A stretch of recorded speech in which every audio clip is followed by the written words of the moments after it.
Okay. And okay. Because in Parshat Masei, we have the laws of Ari Miklat, correct? Now, pretend you knew your Chumash, but you forgot where Ari Miklat were. Where would you expect in Chumash to find the laws of Ari Miklat? Just every book has a certain thing. Shemot Mishpatim. You expect to find it in Shemot Mishpatim because that's the laws of damages. And the other place you'd expect to find it? Would you expect to find it in Vayikra?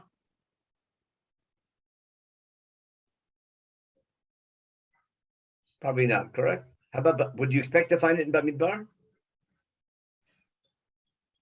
Maybe. In theory, there shouldn't be any laws in Sefer Bamidbar. In theory, all the laws were given, but there are some laws in Bamidbar, but they're really not part of the book. Usually, they all belong to Vayikra. I'm pretty sure you wouldn't expect to find it in Bamidbar. Would you expect to find it in Devarim? Yes. In Shoftim. In Parshat Shoftim, I expect to find it in the laws about setting up a nation in the land of Israel.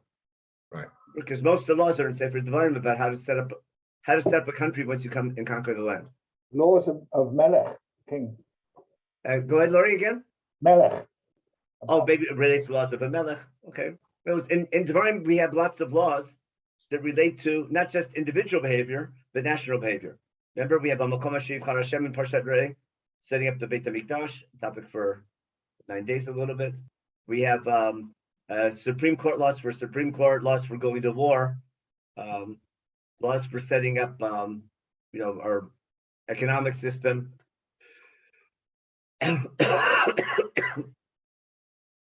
So it would make sense setting up a Miklat would make sense to have them in Devarim, and we'll find them in Devarim. So we have to figure out today what's the difference between the laws in Devarim, Parshat Shavua and Masei, and Parshat Mishpatim. We'll see Mishpatim is very short. And just in general, what do you think came first? The laws in Parshat Masei or the laws in Devarim? Masei. Yeah, why would you say Masei comes first? Because Devarim is really a recap by Moshe. So that should be, okay. Now, your assumption is that the laws in Masei are pretty much similar laws to laws in Devarim, and Moshe Rabbeinu is giving a recap in Devarim of the laws that were in Masei. Yes. Correct? Yeah, that's the classic misunderstanding. Okay, your answer is the goal of this year. What I want to show you today, the laws in Devarim came first, maybe Mishpatim, but then Devarim. Parshat Masei is much later. At least when I want to follow the laws, you'll see why. And the main thing I want to show you is that the laws of Arei Miklat and Devarim are very different than the laws in Parshat Masei. They're similar because they talk about Arei Miklat, but they're focusing on a very different type of murder, which we'll see if we have time in the Mishnah. Okay, so let's get to work. Now, how about Sefer Breshit?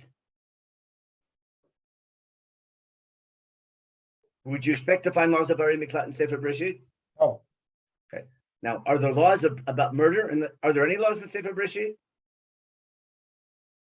Oh. Okay. We're going to see. They're murder for B'nai Noach. Okay. So okay. So we're going to start in chapter 9 in Sefer Breshit. Let me just check one last thing. Oh, I'm sorry. One other question before I go back to my share. Let me undo my share again. Arei Miklat. This is a classic, there's no right or wrong answer. Who are they for? Are they there to protect the murderer who committed murder by accident? That's the simplest understanding, right? Are they there to protect the Gol Hadam from committing murder? Are we protecting the Rotzeach? Are we protecting the Gol Hadam? Right? Or are we protecting society from the Rotzeach? You understand all three possibilities? Yes. 1 and 2. Yeah. Now, is the Gol Adam has the right to kill the murderer, correct? Correct. Is that a din d'oraita? Is that what? If you would ask a rabbi, if you're a Gol Adam, if you have the situation of Gol Adam, are you commanded midin Torah to avenge the murder of a relative? You have the right. Yes. It's not a mitzvah. So we'll see a machloket later in the Mishnah if we have time. What I want to suggest is the laws of Goel Adam are universal and they're not biblical. Meaning they're built in, they're almost like the laws of gravity. How's that? You understand what I mean? Human nature is if someone kills your relative, you go after him. So we find Goel Adam in almost every society. In fact, if you know what's happening in the on the news in the Arab community, Arab community. there's one person kills someone, it just goes on and on and on, doesn't it? That you killed him, and you have this feud going on forever. What I want to suggest is Goel Adam is almost built into society.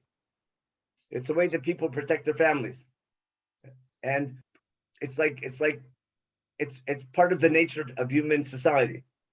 And the laws of Ari Miklad are coming to make sure it doesn't get out of hand. I'll discuss that possibility as we go on. Okay, so let's get started and review. What are we up to here? Here we go. Okay. One last question. We had who are they protecting? And okay.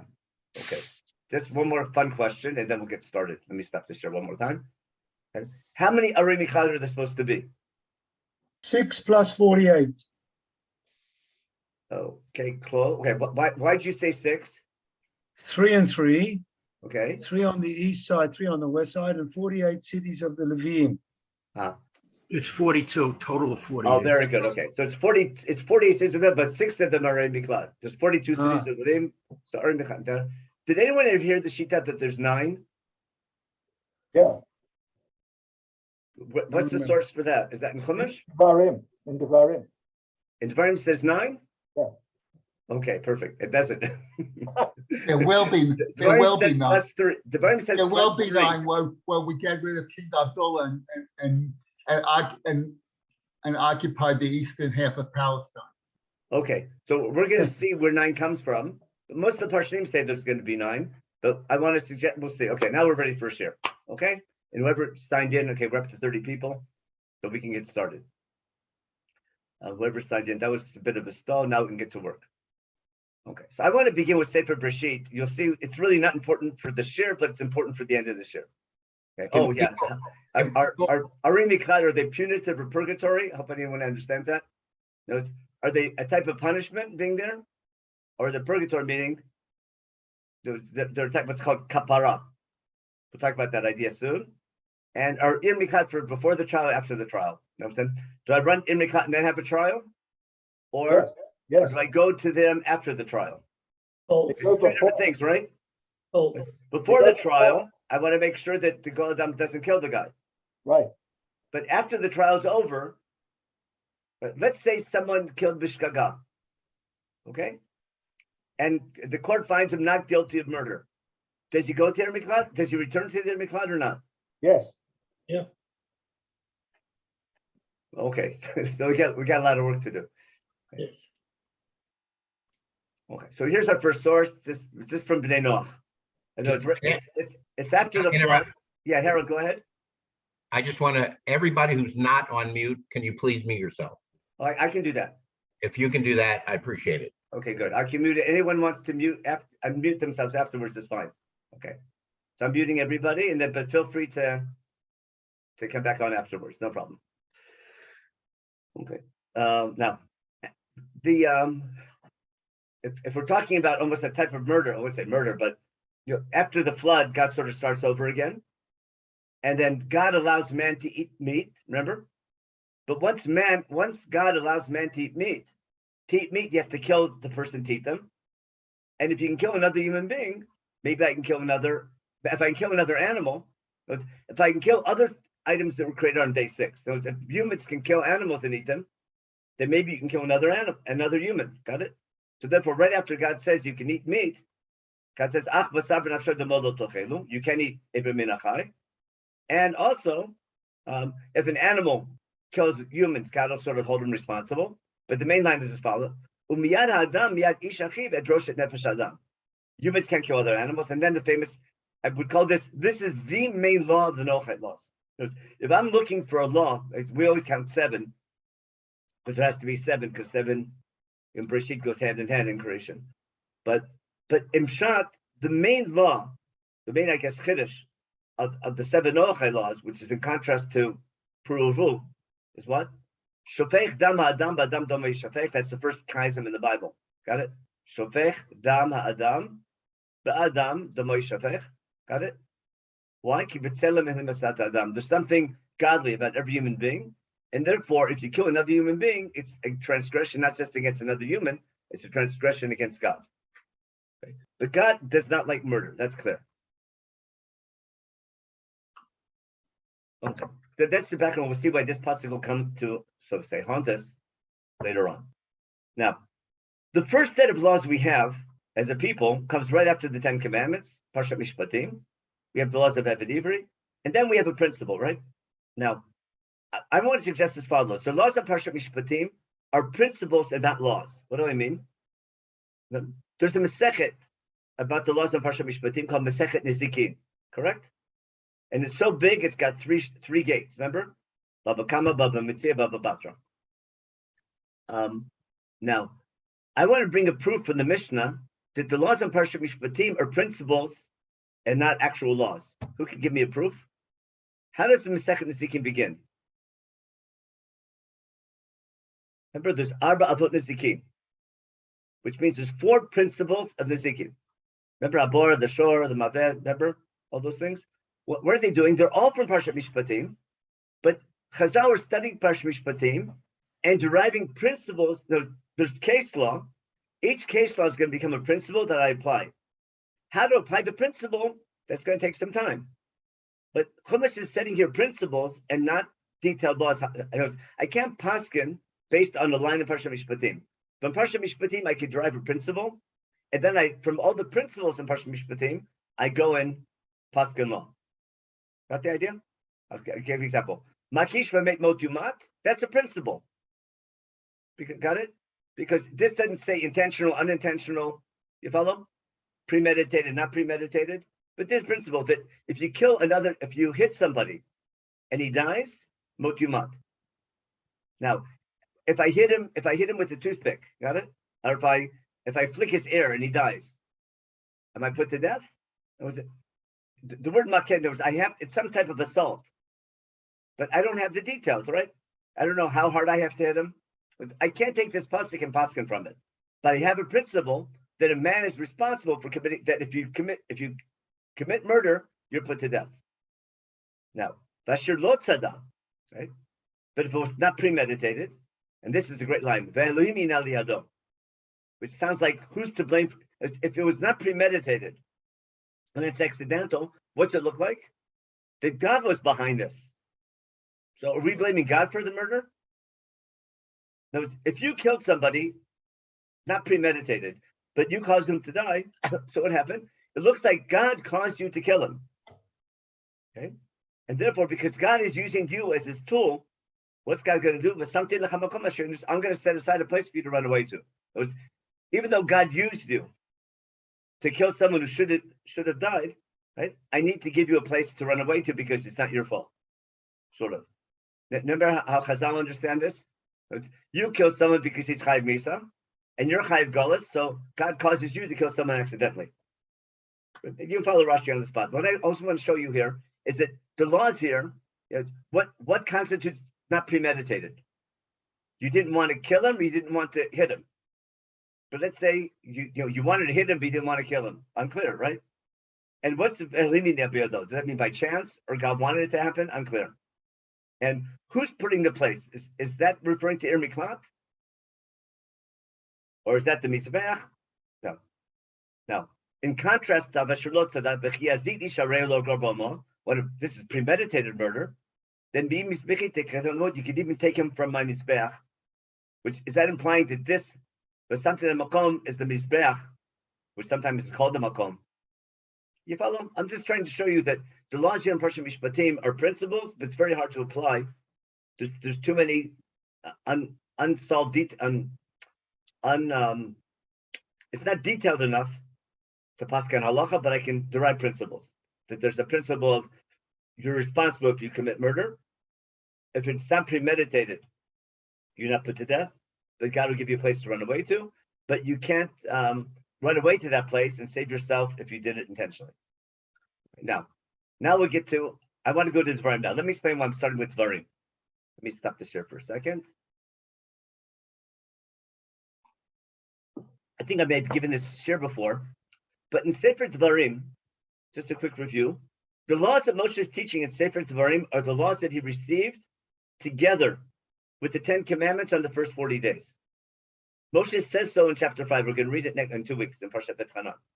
Meaning, the laws that Moshe teaches in Sefer Devarim, not as commentary and not as insights and not as rebuke, but the actual laws that he's teaching in Sefer Devarim, Moshe says explicitly, these are the laws that God gave me 40 years ago with the 10 Commandments on Har Sinai when he went up to get the first Luchot. That's chapter 5 explicitly. Now, as Moshe reviews those laws, remember, those laws go from chapter 5 to 26 in Devarim, the big speech. As Moshe reviews those laws, he gives some commentary, he might give some rebuke, but the laws are 40 years from beforehand for a good reason, because had it not been for all the sins in the desert, we would have gone to Israel right after Matan Torah, or at least right after the Mishkan. And there was no reason the Chatchila to be in the desert for 40 years. We needed to be a short time in the desert, but not for so many years. And therefore, all the laws that should have been given for the first generation were given in Har Sinai. Now, there's a set of laws that Moshe gets in Har Sinai that describe how to set up a nation representing God in the land of Israel. It means at Har Sinai, we took upon ourselves to be a Mamlechet Kohen V'Goy Kadosh, to be a nation representing God. And after we got those laws, we have the principles, again, the 10 Commandments and Parshat Mishpatim, but a practical set of laws of how to set up that nation. Remember in Sefer Devarim? Hamakom Hashem Harashem, the one central place of worship, the taxation system, Maser Rishon, Maser Sheni. We have our national holidays, our national diet. We have the need to put up a judicial system, Shoftim v'Shotrim b'Chol Sharecha. And then we have a Supreme Court, laws about who goes to war and when you go to war, marriage laws, divorce laws, laws for social justice, laws about taking care of the poor, an economic system of Maser Ksafim. There's a whole set of laws that deal with day-to-day life, but that apply when you establish a people in the land of Israel. And therefore, they should apply right away. But they're put off for 40 years, and therefore, Moshe has to teach them once again in the 40th year and review them over and over again in the 40th year, because they're about to go and conquer the land of Israel and set up all these laws. And therefore, the laws in Devarim come first, before Masei. Now, let's listen to laws in Devarim and read them as the first-time law. Now, it's after the principles of Parshat Mishpatim, Moshe getting the details of what's this. So we're going to read Sefer Devarim now, chapter 19. We are.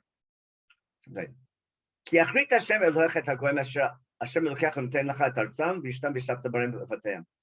This is after the first wave of conquest. It's after you conquer the land, because God's this time in the land of Canaan, and you conquer them and sit in their cities, as He promised. Then what do you do? Set aside 3 cities in the land that God's giving you to inherit. And also not just set aside 3 cities, set up highways and road signs. Remember, like if you write on highways like hospital, this exit, so you have to say Ir Miklat and 3 exits. So prepare the way and divide the land equidistant. Okay? To be their Kol Rotzach. That's why we have later on in Sefer Yeshua, we have Hebron, right? And we have what are the 3 cities? Hebron, Shechem, and Kadesh Barnea, I think. And oh my gosh, I forgot the 3. I think it's Hebron and Shechem and probably Chatzor. Anyone remember from Yeshua? And we'll look them up in a minute. Then we know the 3 from every other day. We'll get to them later on. Okay, now let's continue. Okay. Now it gets to laws. V'zeh dvar harotzeach. Remember later on we have zeh dvar hashmita. This is the conditions for rotzech. Listen carefully and tell me what type of murder this is. Actually, before you go any farther, stop the share for a second. How would you translate mazid? Is intentional murder, right? What's the opposite of mazid? We say shogeg. Now, I want anyone, okay? Translate shogeg into English? Accidental. Accidental. Okay, I'm getting all that. Any other translation for shogeg? Unwillingly. Okay. Any other option? I unwillingly, accidental. By misadventure. How about? By misadventure. But let's go begin. How would you translate mizid in English? On purpose. Intentional, Intentional. And therefore, what's shogeg? Unintentional. unintentional. Now, I want to differentiate between shogeg and between unintentional and accidental, because I heard accidental and there's a difference. I'll give you an example for when you were growing up, maybe. You open the refrigerator, take out the milk, and the milk spills. Okay? Okay. Mommy says she gets angry, right? Why'd you spill the milk? And what do you say? It was an Didn't accident. mean to. It was. I didn't want to spill the milk. And what did she answer? You should have been more careful. Remember? Yeah. Now, sometimes when you open the fridge, the person before you put the milk in lousy, so it's not your fault. It's your sibling's fault. But sometimes you're talking on your phone and you're rushing and pulling out and not looking, and it's your fault the milk spills out. You follow? Yeah. There's a big difference though between something accidental and unintentional, and the rule of thumb is simple. Okay, unintentional is when you could have been more careful. Accidental was normal day-to-day life. Got it? For example, let's say you're driving and someone like runs into the street because catching a soccer ball or something like that, runs the street and you accidentally hit them. That's accidental, got it? But if you're late for minyan and you're driving to shul because you don't want to miss Borkel, right? And you're speeding, got it? And you go through a stop sign and you hit somebody, that's not actually, that's you didn't want to hit the person, right? It's not mazy, but it's definitely unintentional. It's definitely you could have been more careful. Understand the difference between the two? Yeah. So there's shogeg, there's mazid and shogeg, but Chazal call it as follows: there's shogeg korov lemazid, and there's shogeg korov laonis. Got it? There's unintentional, which I call unintentional, and there's shogeg, which we call accidental. Got it? Now that's an important chiluk for Ari Miklat, because Rob, yeah, Lori, go ahead. yeah, I don't like your example because the guy who's speeding is breaking the law and therefore he's committing manslaughter if he hits someone. Okay, so that's a question that's an awesome question for the judge, right? Yeah. Let's say you're the judge and the case comes to you, right? It was definitely unintentional. No, he didn't want to kill the person, Yeah, but he was but doing he's something responsible. wrong. Okay, Doing are something you responsible? wrong. No, so that's the question. Do you put someone to death for that type of because you broke the law? Okay, and let's say the speed limit was 60. Okay, and you were driving, but in other states the speed limit is 70, and you were driving 65. Got it? So is that I'm just giving borderline cases, but that's a massive question when it comes to the law system, right? Yeah. A Republican would say put him to death, and a Democrat would say, give him free college education, without trying to be political. Now, Well, that's the that's the definition of manslaughter, that it was unintentional, as opposed to, and is accidental considered that's not considered manslaughter, right? as opposed to premeditated. As opposed to murder. Correct. Murder, okay. And what's Murder murder gets in put to Hebrew? death, not this guy, even according to Republicans. You must be a woke Democrat. Okay, no, I'm just bringing an example. I'm not sure I always said that to clarify an example, not to take a political stance. In the common law, we would call it negligence. Negligence, okay, there's negligence. That's a good word for it also. Okay. Now, let's see what Devarim is talking about, right? Is this case accidental? Now, put it this way, if I go back, if there's assuming there's a Goel Adam, how does the Goel Adam know if it was accidental or intentional? He has no idea, right? Who's supposed to decide that? That's for Beit Din. So therefore, if you committed murder for any reason, right? You run to your miklat, and who decides whether it's shogeg or mezid? That's for Beit Din to decide. But the question, let's say you did murder with shogeg, right? Unintentional or accidental, say, and the court says it wasn't your fault. Do you return to their miklat or not? Yes. Okay, so let's take a look. Now you're ready for, hopefully you're in for a surprise. Right. Now we're back to Devarim. Listen to the word, and you see what word is missing here. Because if I asked you, is Arei Miklat for Shogeg, right? You would say Shogeg, right? Listen carefully, and let's look for the word Shogeg in this whole section, okay? Zed Dvar HaRotzeach, okay? Asher Yanush Shamat V'chai, okay? Someone who commits murder should run there and stay alive. Asher Yaket Re'eu B'vli Dat, V'lo Sonelu Midmo Shosham. Now, is this one condition or two? It sounds like two, right? You hit your neighbor without knowing. Now, and he didn't hate him from the day before. Now, are these both being, it wasn't premeditated? In other words, did you intend to hit him, but you didn't want to kill him? Or did you not even intend to hit him? In other words, you can accidentally hit somebody without intending to hit him, or you can want to hit him but not want to kill him. You understand the difference between the two? In other words, I can hit somebody and cause murder, but had no idea I had no intention to hit the person. Or I could be in a fight with him and didn't want to kill him. I just wanted to teach him a lesson. Got it? Or protect my something. I had no intention to kill him, but I hit him too hard. And there's nothing premeditated. Got it? I think there's two conditions. So this is unaware, like not this. I think this is not wanting to hit him. You hit him, believe that. We'll see the example in a minute. And nothing's premeditated. This is normal people, okay? Now, here's the example. Let's say you're in the forest. You have the right to go cut down trees, okay? You're a wood chopper, okay? And you're taking the what's it called? Not the hatchet, the Axe. Take the axe, right? Okay, take on it. The nashal what happened? What do you call it? The metal came out of the socket of the wood. Okay. Umatzat re'u v'meit. Look at that. What's the meaning of umatzat re'u? Who found his friend? The axe found, the metal piece of the axe found his friend and died. What would you call that? That's definitely not intentional. Is that shogeg krov la'ones or shogeg krov la'mezid? Is that unintentional or is that accidental? This seems to be accidental, isn't it? It could be either. It could be Totally. either.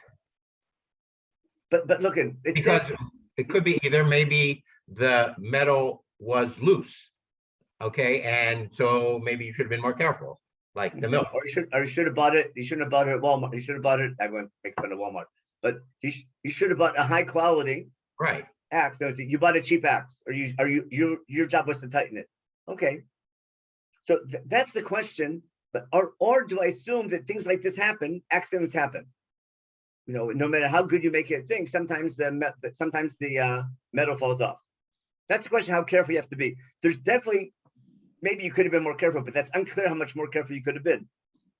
Right? But the main thing here is that it found, the metal found him, okay? But this is a class, I think this is closer to accidental than to intentional. Maybe you could have been a bit more careful, but this sounds like an accident, doesn't it? He's not in the middle of a fight, is he? Not in the middle of a quarrel, he's not fighting anyhow, but rather, he was doing his job, cutting down trees, and an accident happened. Okay, we'll see later the mission Makot if you have time.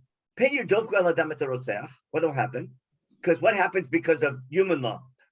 You killed someone. His relative is going to chase you. Ki echam lavavo, he gets angry. Got it? That's human nature. People get angry. You killed my relative. I'm going to kill you. V'sigo and catch up to him. Ki behaderach because it's far away. V'kol nefesh. V'lo mishpat mavet. Who doesn't have mishpat mavet? The Rotzeach, was totally unpremeditated. There's no reason. It's not his fault. Okay. Therefore, I'm commanding you. In other words, this seems to be a law to protect not only the Rotzeach, but also to protect the Gol Adam from committing murder. Got it? The Gol Adam doesn't have a right to kill him because it was an accident. Okay. Now, what I want to claim is these are laws for establishing a nation. Got it? These are laws. I'm setting up the land of Israel. This will play itself out later on. I want a nation that represents God. I want to make sure in this nation that we don't have murder and we don't have the Montagues and the Capulets from Romeo and Juliet. Right? I don't want a family feud starting that's going to go on forever. And to prevent a family feud from going on forever, I want to make sure it doesn't start. And the way to Arei Miklat are going to prevent a feud because he killed him, he killed him, he killed him, and I need a place for baiting to now. What's this have to do with the land of Israel? I'm just going to go to the end, in case we don't get there. I want to go to the end of Parshat Masei, the end of Arei Miklat. Sorry, here. But this talks about taking kol for the nefesh rotzeach. You can't take ransom money. Here, look tachnif with the aretz. We don't want there to be a lot of bloodshed in the land. Don't defile the land. Asher tamba ki atam hu yachnif et aretz. If there's murder in the land, that's going to pollute the land. Right? The land won't be atoned if there's murder without the blood of the murder. Got this? This comes up later in Egla Rufa. But this goes back to Breshit, doesn't it? Shofech dam ha'adam b'damo damo yishofech. Got it? Remember shofech dam ha'adam, shofech dam ha'adam. Adam, ba'adam. Ba'adam damo yishofech. That's right. Yeah, we have shvichut dam here, don't we? L'dam asher shuvach lokim b'dam shofcho. This seems. I want to learn from here that in the mitzvah of Bnei Noach, shofech, that there's a mitzvah to kill the murder, which gives the right to goel hadam to kill the person who murdered. But I want to protect that from happening, right? But I want to make sure that there isn't this feud of murder going on, continuing. And therefore, don't defile the land. If you're a nation representing me, if you're God's people, Hashem is shochem b'toch b'nei Israel, and Hashem, there's this land, the land of Israel, which you're living in, which God is dwelling in. If you're a nation representing God, and a core value of society that God wants ever since the flood, ever since creation, is that God does not like murder, then the nation representing God cannot allow murder to happen. And therefore I have to kill the murderer to make sure there's no more murder. But I also have to protect someone from committing murder who doesn't deserve to be killed. And therefore I'm saying this is that the cities of refuge, these Arei Miklat, are there to protect the Gol Adam from committing murder that he didn't do. Okay, now, so let's go again. We said we're back in Devarim. Pen your dof go el hardamatos kiacham lavavo. Got it? He'll get angry and he'll catch him. And they're not commanding you. Now, that's the three cities. We said three cities, right? Now, then it says,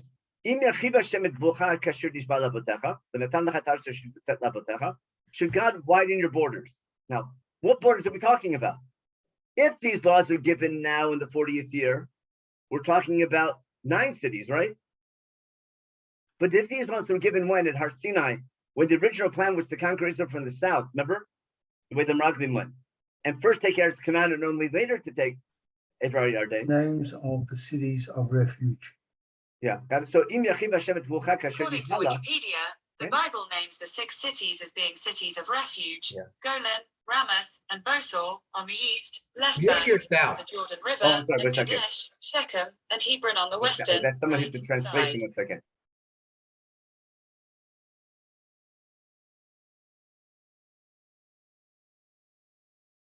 No, it's okay.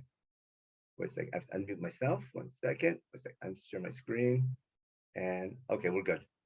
My mistake. Share screen again. Okay, let's take a look now. Okay, ki tishmor mitzvot hazot lasota kasher nochim mitzavcha yom lavet Hashem elechacha. Okay, v'yasaftra od shalosh shirim al shalosh elah. Adding 3 more. Again, v'lo yishafech dam naki b'kev artzacha. I want to make sure we don't have shvichut dam. That's the idea of dam naki. And then there's more laws about if someone did commit murder intentionally, then and he runs away, okay, then the Beit Din has to come and take him out and kill him. Means Chumash wants to clarify that the Arei Miklat are to protect the Gol Adam from committing murder, but they're not to protect the Rotzech b'mezid from death punishment. Got the idea? See what Chumash is saying here? Right? The purpose of these Arei Miklat are to protect the unintentional murder from being put to death by the Gol Adam, and giving time for Beit Din to make the right decision. But it's not a place for someone to commit a murder and get away with it. And therefore, I don't want Dam Naki. I don't want the Gol Adam to kill the murder, because that would be Dam Naki. On the other hand, I don't want someone to get away with murder if it was intentional. And therefore, the job of the Arei Miklat is to wait to have a for the Beit Din to decide.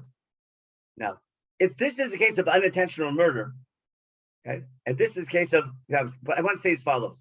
In Devarim, this is accidental murder as opposed to what? To intentional. Got it? Okay, and therefore the Zkenim have to take him and put him to death. And they're allowed to go down to kill him. And don't have Rahman Asad even though he ran away. Got it? And this is law to protect again from the land from Shvichut Damim. What's missing here? What's missing here is unintentional murder, where you could have been more careful. Basically, what word is missing in this whole section? Shogeg. Got it? The word shogeg is not in this whole section, is it? There's no shogeg here. Now, where do we know the word shogeg from? In Sefer Vayikra, where do we have the word shogeg? Remember, by Korban Chatat. Now, a Korban Chatat is shogeg, but when it's shogeg when you could have been more careful. It's not intentional sin, but you could have been more careful. Got it? Then you bring a Chatat. We're going to see shogeg coming up in Parshat Masei. So I hope you're with me. So there's two things. One is, I want to claim that the 3 cities of refuge that we're adding on, let me share my screen. One thing I didn't put on the source sheet here. Oh, let's get a Chumash open. There's a Chumash. Give me a Chumash. There we go. If you remember Brit Ben Abtarim, when God promised his land to Avram Avinu in chapter 15,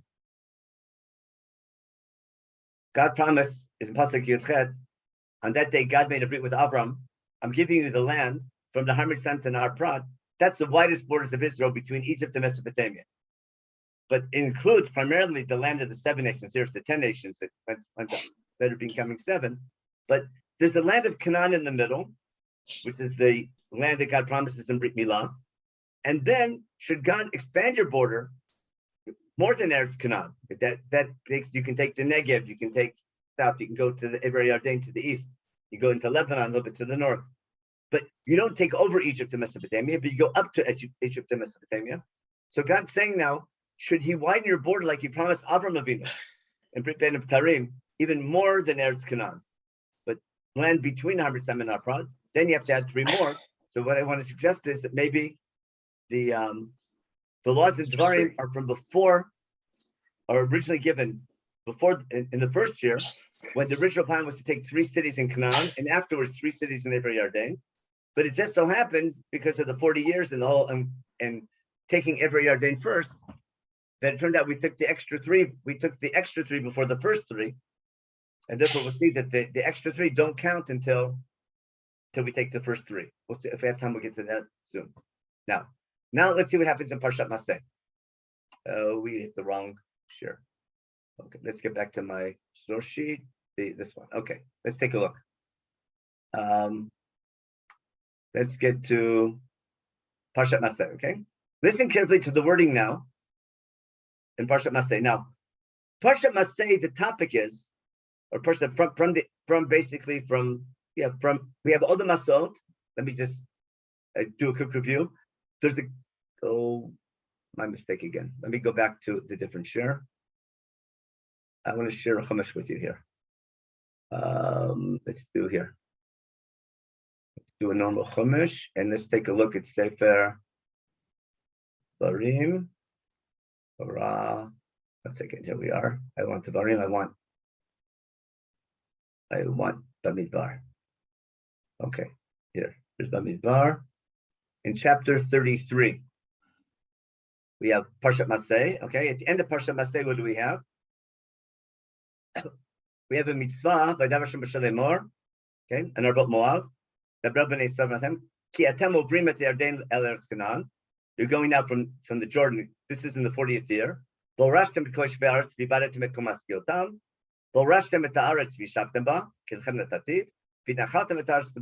etc.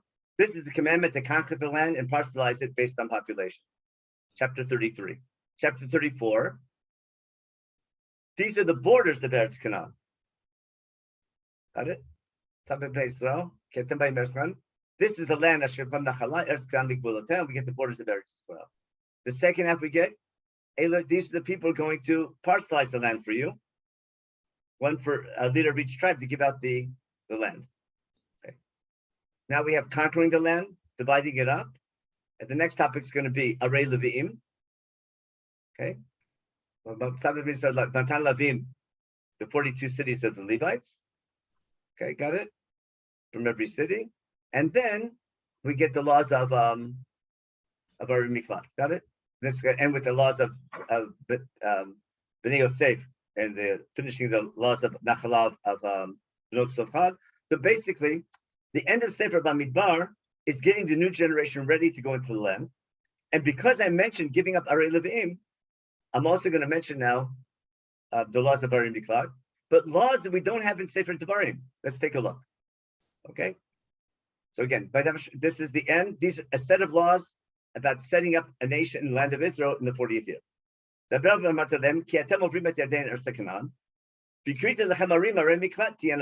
Listen carefully. That's something we didn't have before, did we? No. That's a new one. We didn't have that in Sefer Devarim. Okay? You hit someone unintentionally. Oh, what happened there? I lost my share. 1 second. Green share and try it again. Here we go. Listen carefully.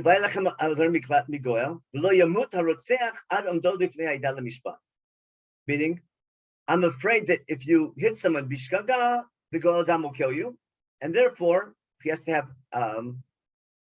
have a trial first. Okay. And then it says these cities will be 6 altogether. The 3 cities which we already set aside in Ever Yarden. Got it? Okay. And 3 more in Eretz Canaan. Got it? And who are they for? What's the law of a ger toshav? If he commits murder or he's killed, that's a great question. The Mishnah talks about it in Masei Sefer Devarim. Okay? And what's again? But who are they for? Lanush shama kol makenevish bishkaga. The buzzword here is shkaga, isn't it? Shkaga was missing in Devarim, but here we have it in Masei. Now here's the question. What I want to say is as follows. I'll make it simple. Shkaga means here that what? That it wasn't an accidental, he intended to hit the person, but not intend to kill the person. The guys in a fight, they're hitting each other, but there was no intention to kill, but there was intention to hit. Okay. Now here gives example. If he's hitting him with a metal, what do you call it? With Axe. of iron. With like a bus knife, Axe. those are, right? That means if it was something that you could commit murder with, then that proves that that he intended to hit him to kill him. Or a rock or a stone that was good enough to kill someone with. Okay, he's a rotzeach, motimat rotzeach. In other words, the instrument has to be something that's usually used to kill people, that it's able to kill people. And bring 3 examples of intentional murder. But how do we judge? This is sort of law for Beit Din. How do you judge whether the murder was intentional? If he hit him with something that can cause death. Now, what's the next case? Then it says, Gol Adam hu yamit et harotzeach. That's a great question. This is after Beit Din finds him guilty. Okay.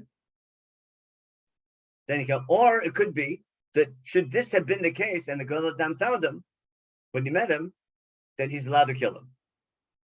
But the question is, how does the Gol Adam know whether it was intentional or not intentional? Therefore, that's why Beit Din has to make that decision.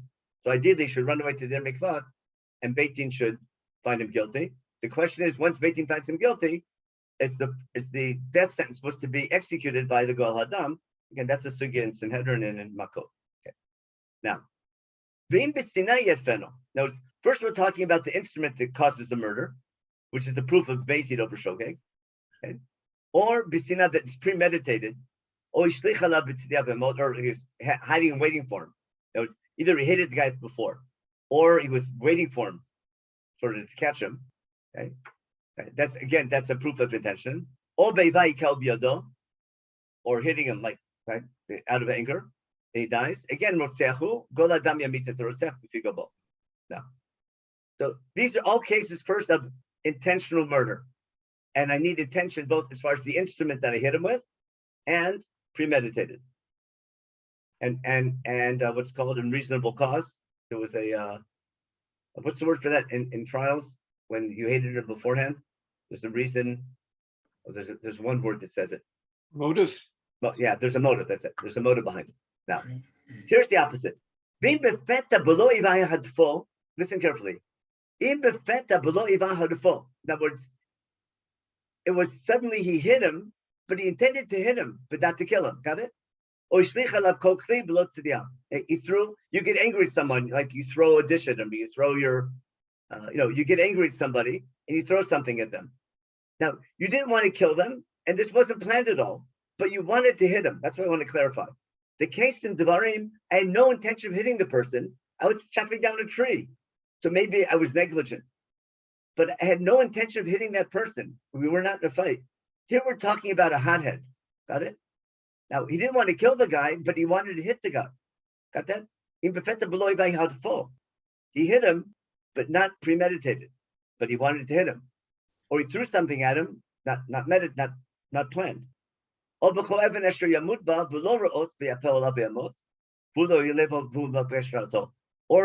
it's something fell on him, but he wasn't planning to hit him beforehand. Got it? This is the case the Mishnah talks about. If you throw a rock into the Rishus HaRabim, you're let's say you're cleaning your roof, okay, or you're cleaning your whatever it is, or your roof, and you're throwing down building material from your roof onto the street and hit somebody. So that what do you call it? That's not accidental. So that's not intentional murder, but that's shogeg korov l'meizid, and therefore you have to go to miklat. Okay. Now listen carefully. So Beiti now, after he goes to miklat, calls him back and judges. This was not in Devarim, was it? This is now the miklat as something punitive. Got it? I can't put him to death. The Gol Adam can't kill him, but I can't let him free because he's dangerous to society. He's a hothead. If this guy gets angry and out of nowhere hits someone and causes him to die, got it? So I can't put him to death because it wasn't premeditated murder, but I can't let him stay in society. And therefore, I have to go let him. He has to be exiled to Ir Miklat. Now, here the Ir Miklat is going to be a place of punishment. Got it? And not just a place of waiting. Okay. Okay. It says Beishivo toida Ir Miklato asher nashama yeshaba admot hakohen hagadol asher mashach bo b'shemen hakodesh. Now let me just do a quick mute again. Oh, sorry about that. Now let's go back to our unmute. There we go. Now, Rabbi Leibtag, yeah, go ahead, Mike. if the Kohen Gadol dies quite soon after that, how does that help as a punitive action? Oh, okay, so that's the second parak in Makot talks about that. Let's put it this way: the law of the Kohen Gadol dying shows that it's something not punitive but purgatory. How's that? Do I get the words right? Or I say kapara. You follow? In other words, it seems like the death of the Kohen Gadol is like almost like Yom Kippur type of action, which sort of cleans the slate, like starting with like a new start. And that's why this is called a chukat mishpat. The Kohen Gadol, all these laws are mishpat, but this is called a chukat mishpat. The law of here, lachem the chukat mishpat. The idea of the Kohen Gadol's death, allowing him to go free. That's something which is a chok, which doesn't have no obvious reason, but it could be a type of kapara. Maybe the death of Kohen Gadol is going to be such an event that's going to sort of like clean the slate and make everyone be better, not or forgive all old feuds and things like that. Again, I don't have a good reason for it other than here it seems to be a technicality, but it definitely shows that here's what I want to point out is that the purpose of the Ir Miklat in Parshat Masei is a place. The Ir Miklat is not for before the trial; it's for after the trial. Again, for sure, it's always before the trial, but in Devarim it seems like I need the Ir Miklat until the trial. After the trial, if it's accidental, he goes free, and the Goldam can't kill him. This is a case where I put him in the Ir Miklat after the trial because he's not guilty of premeditated murder, but the guy's a murderer. He's a hothead, and he's dangerous to society, and he needs punishment for what he did wrong. And therefore, the Ir Miklat both protects society from that person, and also it serves as a type of kapara for him. So if it's a type of kapara for him, then it makes sense. If the Kohen Gadol dies, that's like blanket kapara for everybody, and he goes free. You have this idea in a lot of countries. I think in England, if it was when the Queen died, people get out of jail. Was there something like that? Some events happen, and they give. No, Maybe that's why the Queen never dies in England. Well, the outgoing president issues a series of pardons. Yeah, there's idea of pardon, but basically sometimes there's some big event and we give like a type of Yovel kind of idea where we're going to send murderers, we're going to send people in jail out early. I know things like that exist, but maybe there's something deeper going on. Also, the main thing I want to make is that Masei is focusing on the word shogeg, which means here I think unintentional, but closer to Masei. And the guy wanted to hit the person, but didn't want to kill him. But definitely could have been way more careful. It's not just negligence, close to accidental. It's a hothead who didn't. I don't put him dead because it wasn't premeditated, but what he did something wrong. Now he should have been more careful. He shouldn't have hit the guy in the first place. Yeah, Harold. Rav, All right, so just to clarify, once the Kohen Gadol dies, Yeah. and this individual now has to leave the Ir Miklat, right? Uh-huh. And the Goel Dam is, according to these psukim, is or is not allowed to exact vengeance. No, then he on can't. this guy. He can't. Once Beit Din sends him to the thing, I'll show you here. Let me show you the Mishnah. Is that from the Torah psukim, or is that how it's darshan? No, it seems like from Chumash now that once that the Goel Dam only has right to kill him if Beit Din finds him guilty. Okay. Yeah. Now, According to what happens if the guy leaves the Ir Miklat? Now, if he's sent to the Ir Miklat because it was Shogeg Krov Limit because of Shogeg, like Masei, and if he leaves the city, the Goel Dam can kill him. Let me show you the Mishnah. I'll just jump to the Mishnah, how the Mishnah deals with this. Even though I'll try to show you how the Mishnah gets it from the Psukim if I have time. In the Mishnah, it says like this. It's the second parak in Makot. Okay, Elohim HaGolin. Okay, we'll go that. Horeg Nefesh Bishgaga. In other words, these are people who Beit Din sends to Ir Miklat after finding them not guilty of murder, but only manslaughter. Got it? If I use those words. Okay. Okay. Now Golin means Beit Din sends them to their Miklat. This Ir Miklat is a place of after the judgment. Okay. And he gives examples of Hayam Magaba Magila Benaflala Barakto, Hayam Mishnot. These are all cases of negligence when you're working with something and you should have been more careful. Or you're walking down a ladder and you fall on somebody and you kill him. Okay. But if he is doing it something like walking up a ladder, then you're not Golin. Here the Mishnah definitely is machalik between negligence and your negligent cause of death or accidental.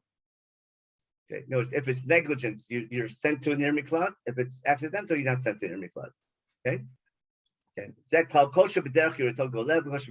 In other words, when you're walking down a ladder, you have to be more careful because you're dropping and falling. There's a chance you'll fall. And when you're going up a ladder, you're not expected to be as careful. Okay. Okay. Now here's cool. There's a lot of Sonny Eno Golev, Rabbi Yosef, Sonny Harag, they shoot Kumuat. If you hated him beforehand, you don't go him. But basically, I'm not giving him protection of the Ir Miklat. If the guy catches him, it seems the way the Mishnah says, if the guy was premeditated but he's not put to death. So he doesn't, Beit Din doesn't send him to Miklat for protection.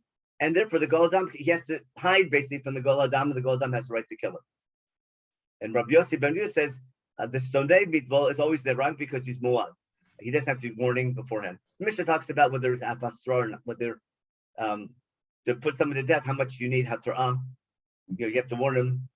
Did you realize it's usher to do murder or not?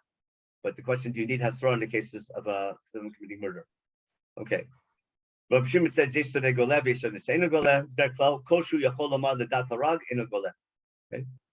B'shlo Dat Harag Zaharei Goleh. Now, here we say that Galut is protecting the murder from the Gol Adam. Okay. Let me tell you where you do Galut to the Arim Miklat. Now, listen carefully. Okay, now, Rotzeach, this is what you're talking about. Rotzeach she'yatza chutz l'tchum u'motzo Gol Adam. Got it? So Beit Din sent him for protection to the Arim Miklat. Got it? Because it was unintentional murder. Or now. But what? Rabbi Yossi Aglili Omer, mitzvah bi'ad Gol Adam, u'shu bi'ad Kol Adam. If Rotzeach leaves the Arim Miklat, his protection's over, and therefore it's a mitzvah for the Gol Adam to kill him, and Reshut b'Chol Adam. Rabbi Kiva says, Reshut bi'ad Gol Adam, b'Chol Adam ein chayvim alav. Okay? In other words, you're not allowed to, no one else can kill him, only the Gol Adam can kill him. If the Rotzeach b'Shgaga leaves the Arim Miklat after he's sent there by Beit Din, not before Beit Din, but after Beit Din sends him there, and does the Gol Adam have to kill him?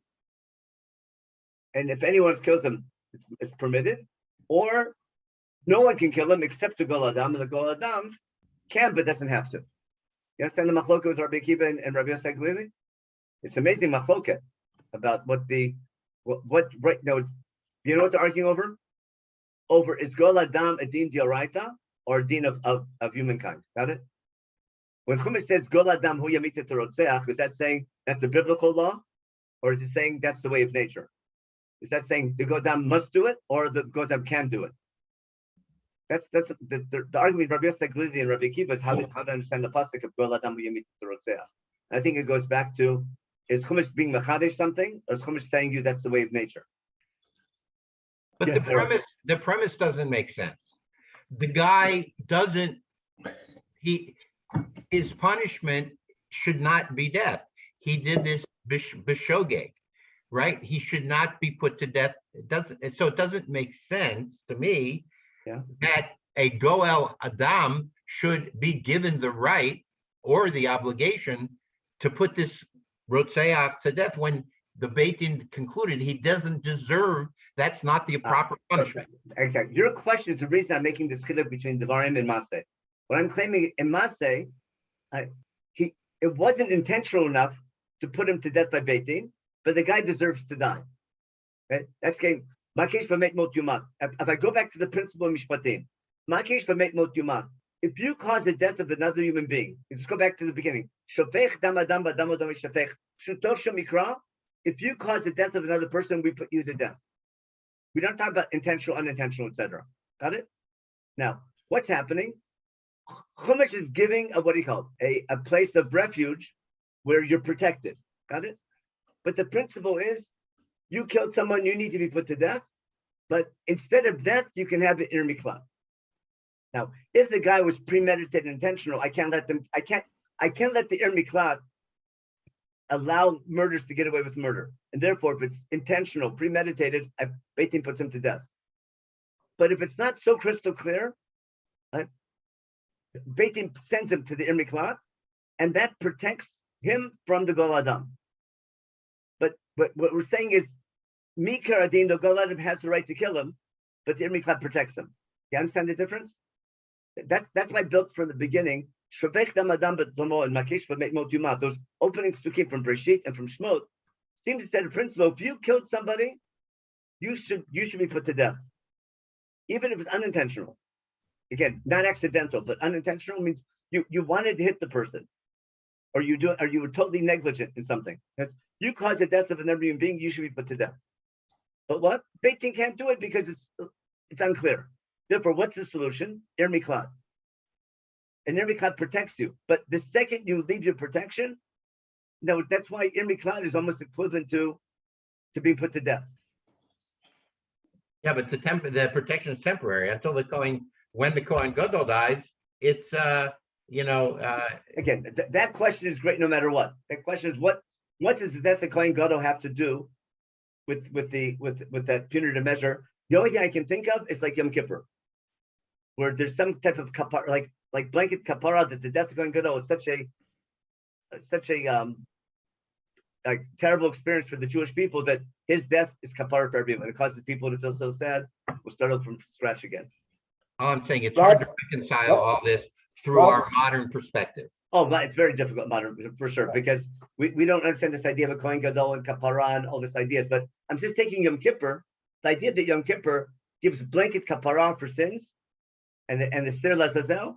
I think it's similar to that concept. Got it? Again, Rob? I'm not saying I understand it, but I'm saying I'm just giving a parallel to it. Rob, Yeah, go ahead. question.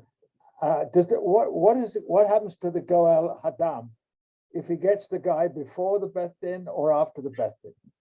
So the Gemara talks about that. So if he catches him before baiting, it seems like he has the right to kill him. But do we put him to death or not? That's a good question. He definitely shouldn't do it. The question, what do we do to him? Does he go? That's definitely unclear from the Psukim. But it seems like he doesn't have the right to kill him.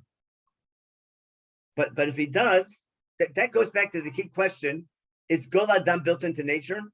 You know, is that like gravity? When you killed someone, the relative can kill you, and that's the way things are. You know, be extra careful. But Chumash is giving an miklat so it doesn't turn into a feud. But if I have a chance, I'll show you the Rambam in a minute. Let me just, I want to show you one more example of, I want to get back to the end of Masei. 1 second. What do we have in Masei at the end?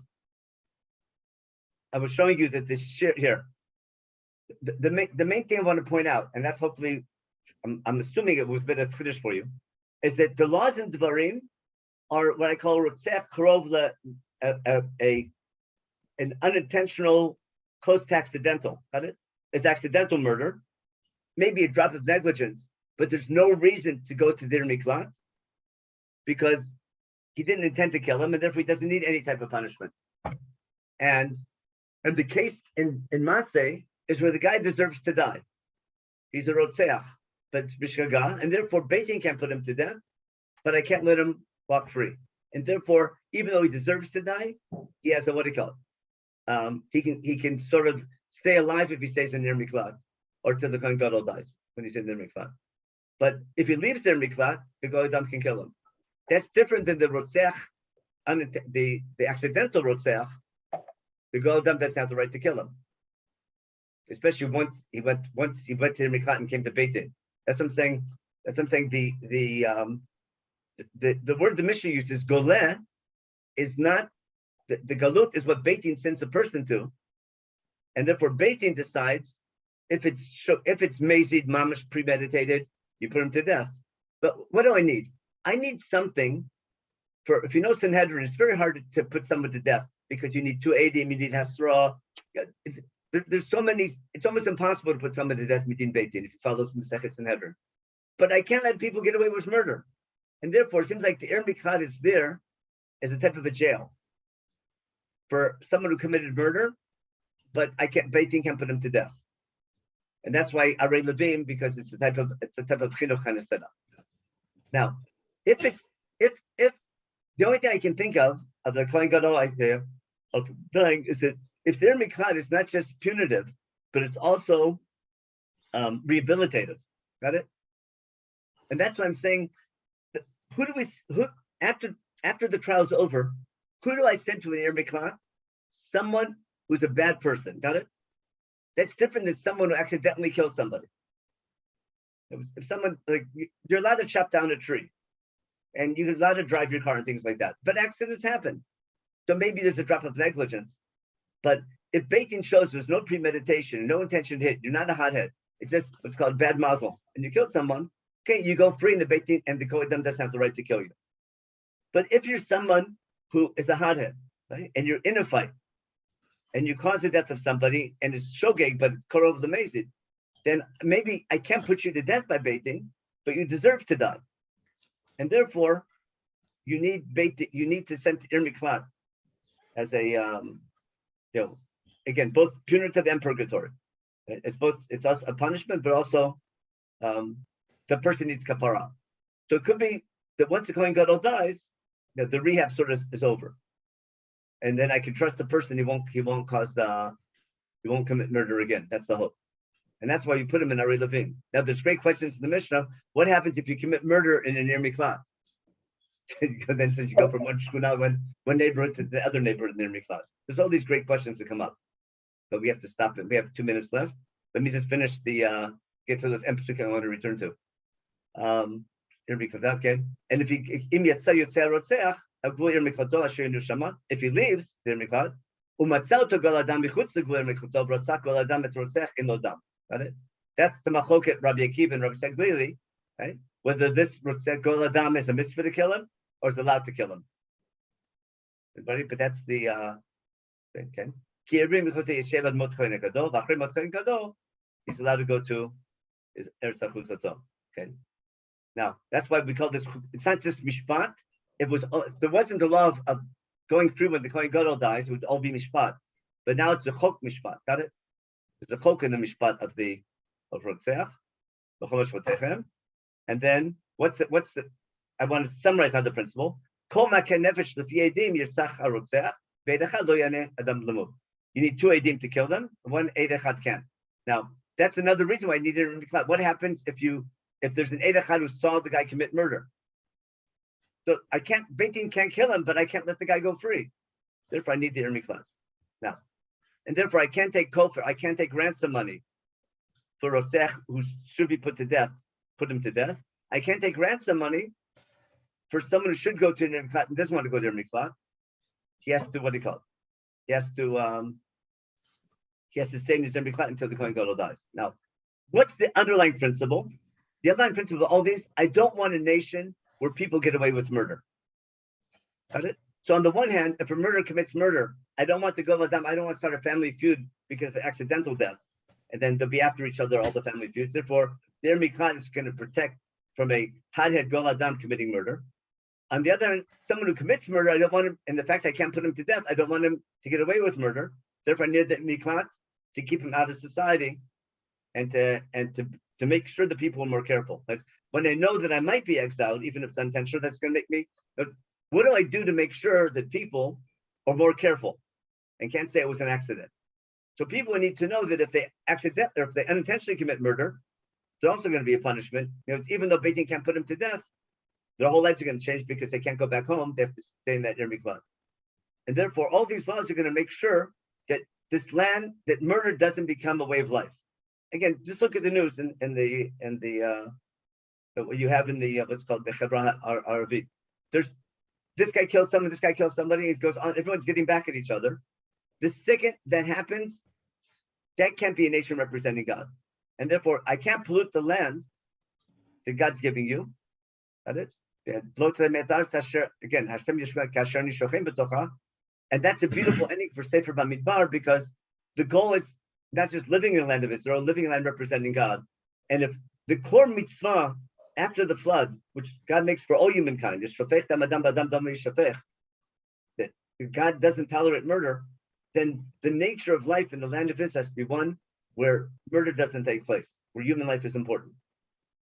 Which is trying to prevent unintentional murder as well. That question comes up in court. But how much should I punish a driver who caused an accident because he was texting and driving? No, it's against the law. But when a person knows that if he causes damage texting and driving, he'll go to life in prison, something like that. He'll be a lot more careful before he starts using his cell phone when he's driving. That's the hope. Now, just one last thing. No, time's up. I'm sorry, but when you have the Ir Miklat, when there's an unsolved murder, the people have to take responsibility. But what's cute at the end, the Kohanim come at the trial or the Egla Rufa thing, and what do they daven for? They say, okay, the Zkenim say they know the Shafgot Adam Hazeh, say they have Shvich Adam again, and the Kohanim say. Am Yisrael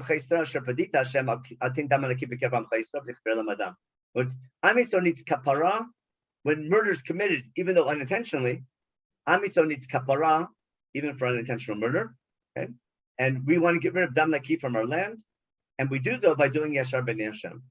The main thing is if I'm going to point out why this is all in Sefer Devarim, because Sefer Devarim is a book where I'm focusing on setting up a nation representing God, and for God's people, I guess our society has to be typified by abhorring murder and doing everything to prevent murder from happening, which means punishing someone who commits murder, but not letting murder to get out of hand and cause all these feuds.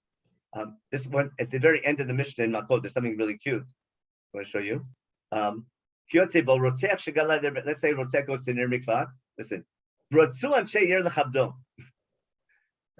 so let's say this guy was a big Talmid Chacham or a big, politician or a big movie star. So he sent the Beit Din to his Ir Miklat, and the people want to mechabed him. Got it? Okay. What's he have to say? He has to invite them. Listen, I'm a Rotzeach. Okay. Amru Alfal Pichem, we want to mechabed you. He can get the kibbutz. Shemar said Devar HaRotzeach. Okay. And the question is, who pays him? Does he get? There's all these questions. What happens when you're a committed criminal and people want to honor you anyhow? It's cute how the second parak in Makot ends with, what do you do with a convicted criminal who people want to honor? Yeah, how to deal with that. That's really interesting. Okay, anyway, we'll stop here. I know my time's up, but I guess we'll pray that we fulfill that last line, that we're living in a land where we don't have murder and we respect life, and hopefully we won't have to fight wars and things like that, but we can, and people will be careful and not cause murder by accident as well. Thank you. Okay, thank you. Have a good week, everybody. Well, Thank you.